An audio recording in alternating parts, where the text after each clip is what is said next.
All right, fam, buckle in, because I feel like this one is going to be a bit deeper, a bit more complex or profound even. It took me a while to hit record because I was like, how do I start something like this?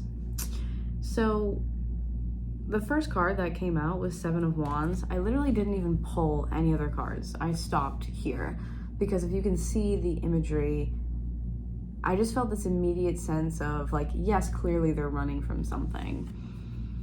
But as soon as I saw it, it felt like running, but not knowing what exactly it is that you're running from. Running on autopilot. Running, maybe, again, metaphorically, not literally, from something, which could be as simple as not opening up to receive something, putting up a wall against it because it's unfamiliar. That could make a lot of sense. I'm definitely getting a lot of like channeled messages coming through here. Like I said, it could be putting up some sort of wall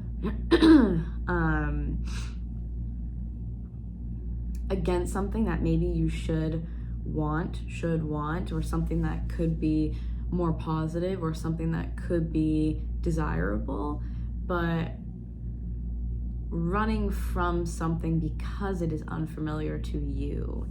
And I think maybe your body or your mind or nervous system even scans and says, because it doesn't fit into a box of predictability, because it doesn't fit into this box of, yes, I know what that is. So it's almost as if, I cannot speak. It's almost as if your brain, nervous system, what have you, is trying to put things into a box to categorize them, to predict safety or potentially the lack thereof. Like I said, this one's gonna go a little bit deep. This feels like, we'll just call it your brain for now. Your brain wants to protect you, and that's why this is happening. Your brain wants to keep you safe. So when it can't predict something unfamiliar or ambiguity, right, it feels unsafe. And I feel like that's sort of what's happening here. You could be running from success. You could be running from maybe something more like fame related, like success, attention, running from something that I feel like could provide you with a lot or be exciting or be something, even whether it's 5% or 100%, it could be something that you've always wanted or you've asked for specifically from spirit. And they're showing me a crystal ball. Like, not any color, just like clear quartz, like a crystal ball. And I get this feeling that you are trying to predict everything because, again, it keeps you safe. You know what I'm hearing? A prediction machine. Your brain is a prediction machine. So again, trying to see what's coming, trying to see what's next, trying to make sense of things. You are meaning making by nature. You are somebody, I'm seeing like an arrow too. It's giving like an archer, which is very Sagittarian. Pull back and the arrow goes forward. There's some sort of precision. There's a directive. There's direction. You are meaning making by nature. That is what your brain does. And now I'm seeing kind of like rats in a maze. It's almost like the enrichment that you have, or like the environment that you're in, your brain, it's not enough for your brain. You are in environments that don't nourish you to the capacity that you need. I feel like you're lacking. I feel like your life, and maybe this is just the way that you feel. Sorry, I'm cracking my knuckles. I feel like there's this like intensity, this pressure, right? Maybe you feel like your environment doesn't give you the right enrichment. It's like when you have, like, rats are very playful by nature, right? And they're very smart. So they're also very timid. So I can kind of see like the rat archetype here being somebody that is very smart, but the cost of being very intelligent, very smart, very self-aware is that you're aware of both the good and the bad, right? So it's like, unfamiliar, we gotta run. But like I said, rats are very playful. And so I feel like you need enrichment. You need the playful, you know, outlet. You need something where it's like you're creating, I don't know, singing, dancing, making art, making music. You need to do something that allows your brain, the meaning making part of your brain, to just run off with the wind, to just go do something. I feel like that's what's happening internally, okay? So the way that this came through to me, especially with Seven of Wands. Now, Seven of Wands, standard in the tarot, is usually where we're, sirens in the background, of course. This is usually where we're defensive. And maybe not defensive in a bad way. I should reword that. You are feeling as though you need to defend something. Oh my God, do you hear all the sirens? Feeling as though you need to defend something. You need to defend your position. You need to defend, like, especially because this is Wands. To me, it gives something about like what you've maybe accomplished or your character. There's passion there, or chemistry, or there's a lot of strong emotion that gets evoked with this card, I feel like. Because normally in regular tarot, again, defending something, it's usually all these other sort of wands coming at you from all these different directions, and then there's you with your one. And in regular tarot, they have two different shoes on. I don't think they show that here. I don't think they do, no. But in regular tarot, there's two different shoes, and that is to showcase the, you know, surprised nature of, oh my God, now I have to defend this. It's something that you don't see coming. So again, going back to the predictability, I feel like unfamiliarity, that is, you know, something that can't really be boxed. It can't be predicted. Unfamiliar, not predictable. Ambiguity, can't tell you what's going to happen. And so I feel like you're trying to find a system to survive in. This is very like nervous system regulation focused. I think, like I said, sort of like the rat archetype, like, yeah, you're very timid, and that's sort of the cost of the life that you've led, but the result means a lot of precision, a lot of intelligence, like very smart, maybe like systems thinking. Again, there is a lot of activity mentally, and not, I don't think, enough nourishment or like the right outlet. We're gonna get deeper into this, but some of the imagery that I saw as well earlier that I have written down here is, I heard take stock. They didn't say of what, but to me, I felt like take stock of what you have around you. So if we're talking about a group of people, like if you resonate with this and you're like, I feel very dysregulated, I feel like safety isn't something I often feel, it's hard to cultivate that, then perhaps what you need to do right now is ground yourself, is create a sense of safety, is find yourself. And I think in the last video I talked about this, create a safe space in your house, whether it's a nook, whether it's a full room, whether it's, I don't know, a closet, you put pillows on the floor, whatever it is, but creating a space. Oh, my cat just sneezed, God bless you. Creating a space where when you walk in, you know you've created this pattern that when I walk in here, I am safe and I am relaxed, I'm grounded, whatever it is. You create that environment consciously. So I feel like, again, this is sort of an ongoing message to that, like in addition to that message, where take stock. So take stock of what you have. You don't need to have like a bunch of new items, or you don't need to have someone explicitly be like, you're safe, you know, like outright to your face, you know. But again, creating it yourself, to make it happen yourself. Take stock of what you have.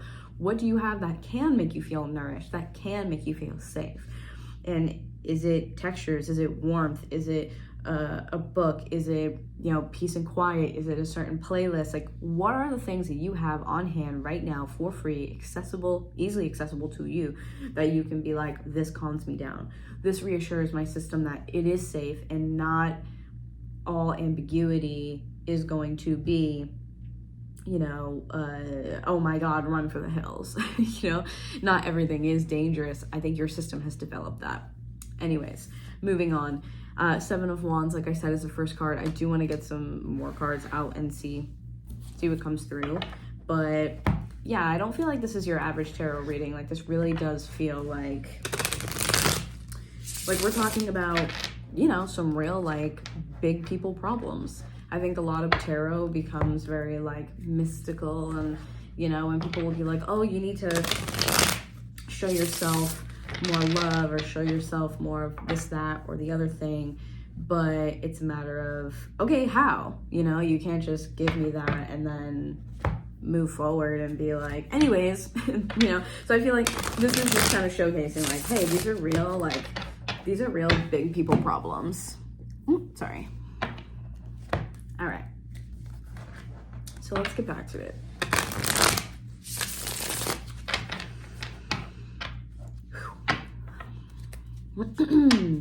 All right, let's focus on this. What are we running from? Oh, there's one. Oh, 8 of Cups. But this 8 of Cups is not your average 8 of Cups. Oh man. The imagery, like, this makes sense. I always feel like I'm drawn to a certain deck for a certain reason. The imagery in this is exactly why I feel like I ended up with this one. 8 of Cups. So this deck in particular shows you the in-between, what this energy looks like in between from when you're at the 8 of Cups to the 9 of Cups. And that's the premise of the whole deck. It's called the in-between tarot, right? And so this is the energy while you're in between the 8 to the 9 of Cups. And there's nothing. And I feel like that speaks volumes. There's nothing. It is just this person, this woman in this boat.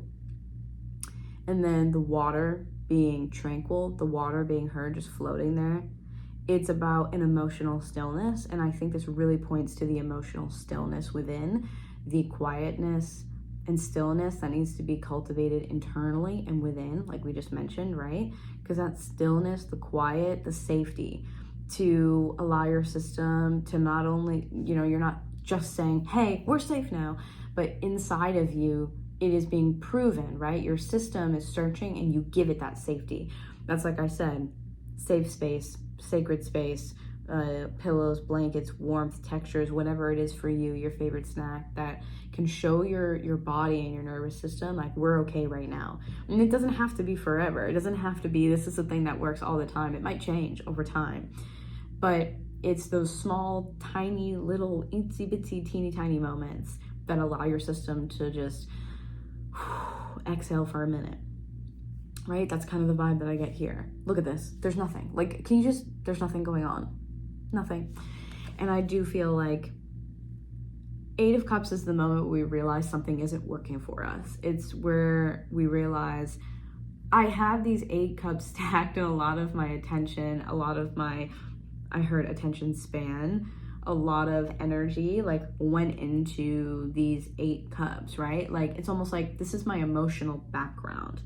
This is my background emotional processing like system.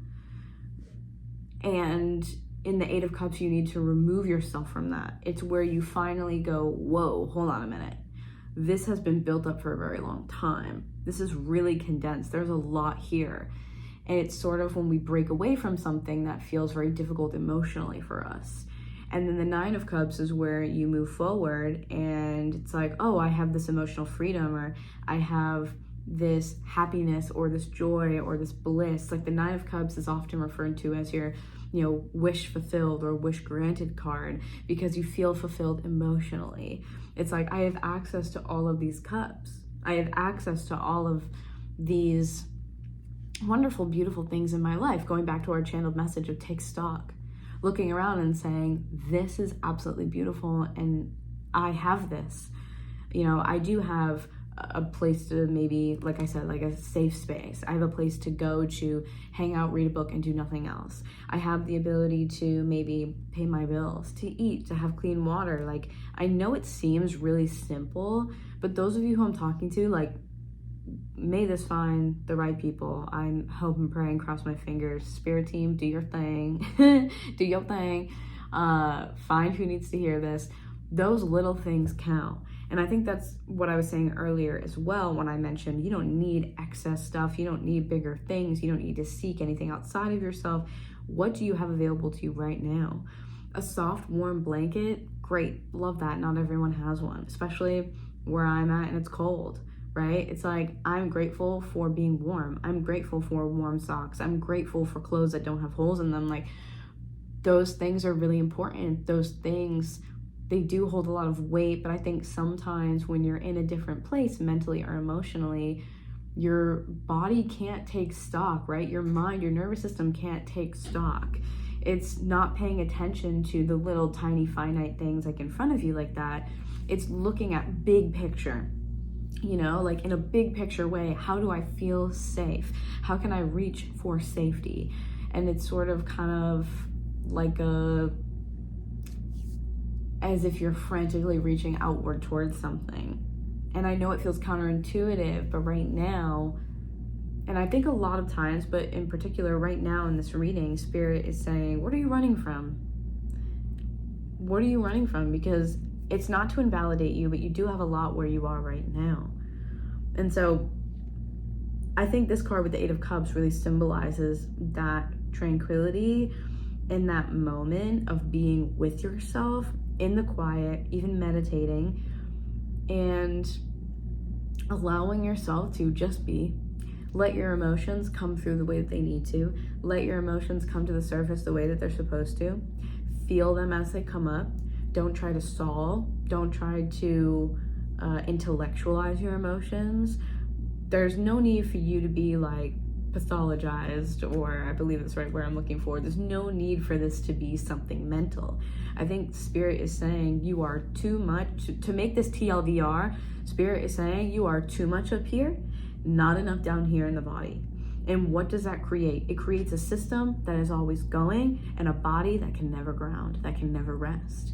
And from a nervous system perspective, you can never close your stress cycle. You can never close that loop. So you keep moving forward, feeling like you're never safe.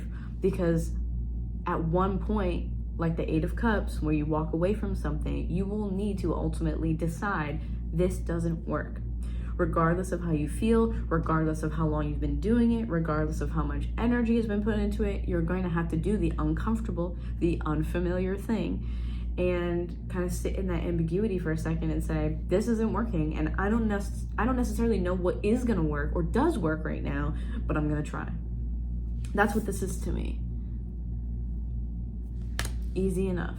I know it's easier said than done, so I'll give you that.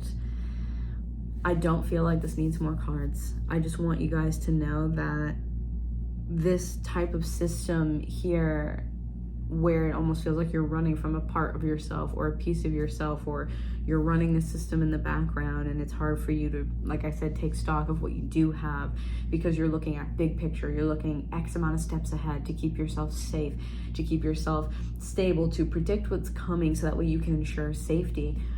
I want you to know that your system is doing what it's supposed to do by protecting you, even though sometimes it feels really hard and it feels like your body, your mind, and everything is against you.